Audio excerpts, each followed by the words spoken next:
estimasi. Model statistik digunakan untuk mencari relasi di antara variabel. Dan model ini merupakan pemrograman dalam tool software pengembangan DSS. Selanjutnya kita masuk pada model finansial. Nah, model finansial ini untuk mengembangkan laporan pemasukan dan proyeksi data finansial untuk beberapa tahun. Model ini juga semi terstruktur dan ditulis dalam bahasa khusus DSS yang disebut dengan IFPS. Selanjutnya kita masuk pada model optimasi. Nah, model optimasi ini dibuat menggunakan model manajemen schemes yang disebut pendekatan linear programming dalam rangka menentukan pemilihan media.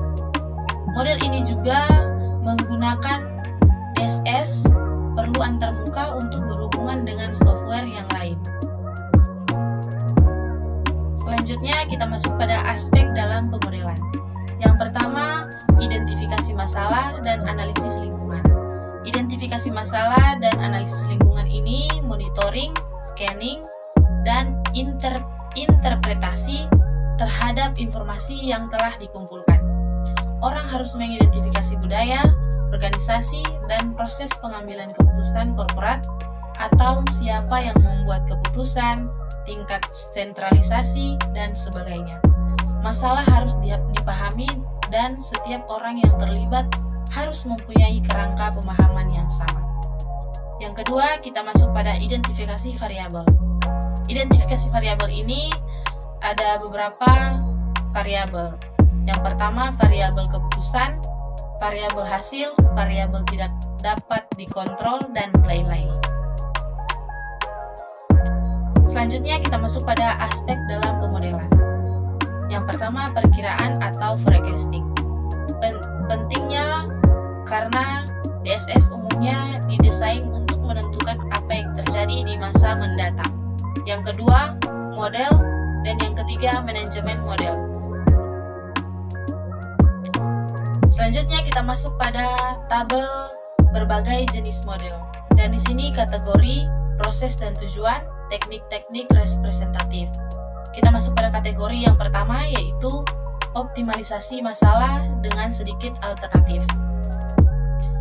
Proses dan tujuannya yaitu menentukan solusi terbaik dari sejumlah kecil alternatif.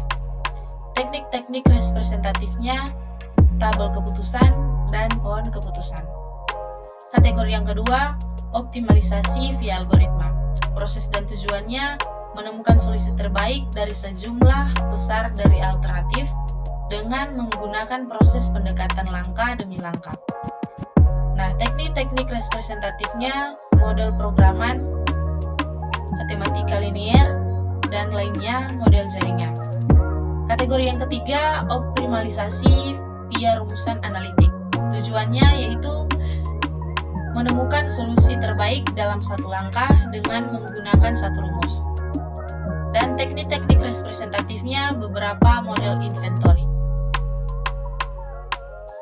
Masih di tabel berbagai jenis model, kita masuk ke kategori yang keempat, yaitu simulasi, dan proses dan tujuannya yaitu menemukan satu solusi yang cukup baik atau terbaik di antara berbagai alternatif yang dipilih dengan menggunakan eksperimen. Teknik-teknik representatifnya beberapa tipe simulasi. Kategori yang kelima yaitu heuristik. Proses dan tujuannya menemukan solusi yang cukup baik dengan menggunakan aturan-aturan.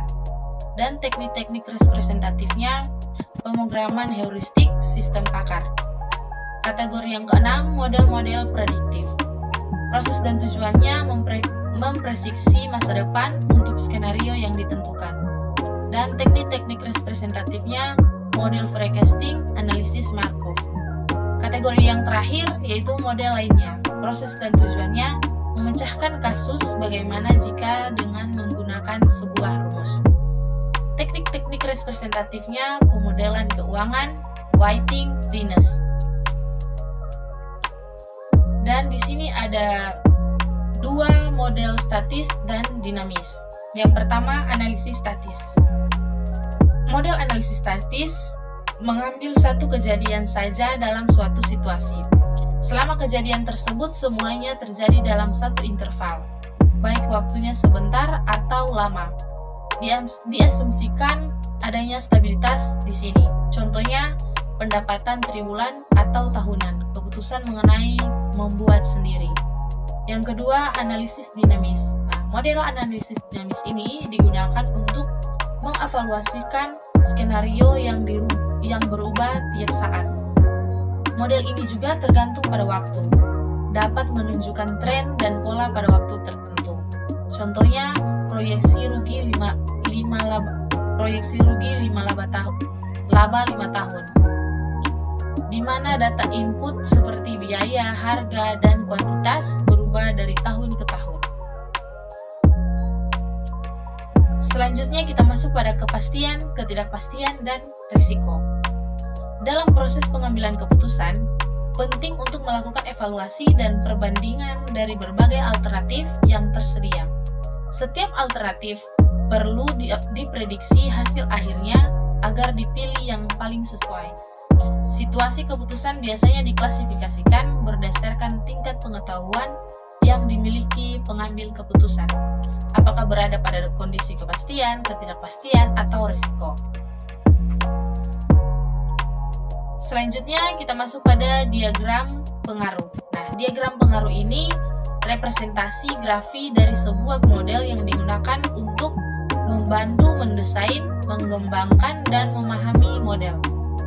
Dan format standarnya adalah yang pertama segi 4 sama dengan variabel keputusan, yang kedua lingkaran sama dengan variabel yang tidak dapat dikontrol atau lanjutkan, yang terakhir oval sama dengan variabel hasil atau hasil akhir. Selanjutnya kita masuk pada contoh penerapan model. Yang pertama, model laba. Rumus laba sama dengan pendapatan sampai pengeluaran. Pendapatan kurang pengeluaran. Yang kedua, pendapatan sama dengan unit terjual kali harga unit. Yang ketiga, unit terjual sama dengan 0,5 kali jumlah iklan. Dan yang terakhir, pengeluaran sama dengan biaya unit kali unit terjual kali biaya tetap. Dan selanjutnya kita masuk pada tabel keputusan. Yang pertama, tabel keputusan ini menyusun alternatif investasi dalam kondisi ekonomi yang berbeda. Tabel keputusan ini juga dapat ditampilkan dalam bentuk pohon keputusan untuk kasus kompleks. Kemudian kita masuk pada pemrograman matematis. Pemrograman matematis ini tujuannya untuk mengalokasikan sumber daya terbatas atau modal, tenaga kerja, mesin. Untuk memaksimalkan tujuan, ada unsur utamanya. Yang pertama, decisions variable atau X1, X2. Kemudian, objective functions atau fungsi tujuan linear. Yang ketiga, constraints atau batasan dan pertidaksamaan. Dan contohnya blending problem dalam produksi cat, mencari kombinasi bahan termurah. Kita masuk pada simulasi. Definisi simulasi yaitu teknik percobaan pada model sistem untuk menjawab pertanyaan what if. Karakteristiknya yaitu menirukan kenyataan, bukan representasi penuh. Deskriptif, bukan normatif. Dipakai juga masalah terlalu kompleks untuk optimasi. Kita masuk juga jenis simulasi. Yang pertama, simulasi probabilistik atau discrete dan continue. Yang kedua, kita masuk simulasi bergantung waktu atau tidak bergantung waktu. Dan yang terakhir, simulasi visual. Kemudian kita masuk pada metode Monte Carlo. Metode Monte Carlo ini menggunakan bilangan acak untuk eksperimen. Yang kedua, dan kelebihannya fleksibel, bisa uji coba skenario nyata, dan kekurangannya memakan waktu, biaya, dan tidak menjamin solusi optimal. Selanjutnya kita masuk pada heuristik. Definisi heuristik yaitu pendekatan aturan praktis atau rule of thumb. Tujuannya yaitu solusi cepat, cukup baik, dari 90-99% optimal. Yang ketiga, cocok digunakan saat data terbatas atau tidak pasti, masalah terlalu kompleks, waktu optimasi terlalu lama. Kelebihannya adalah mudah dipahami, hemat waktu, dapat dipakai ulang. Dan keterbatasannya, hasil bisa lokal optimal, tidak selalu global. Kita masuk pada kesimpulan, yaitu kesimpulannya model dalam DSS berfungsi membantu mengambil keputusan, memahami masalah, menganalisis alternatif, dan memilih solusi yang tepat.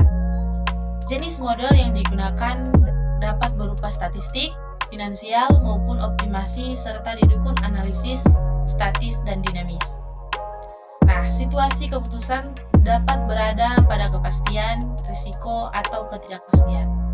Teknik utama yang dipakai adalah optimasi, simulasi, dan heuristik, masing-masing dengan kelebihan dan keterbatasannya. Dengan pemilihan model yang sesuai, DSS mampu memberikan dukungan keputusan yang lebih efektif dan terarah.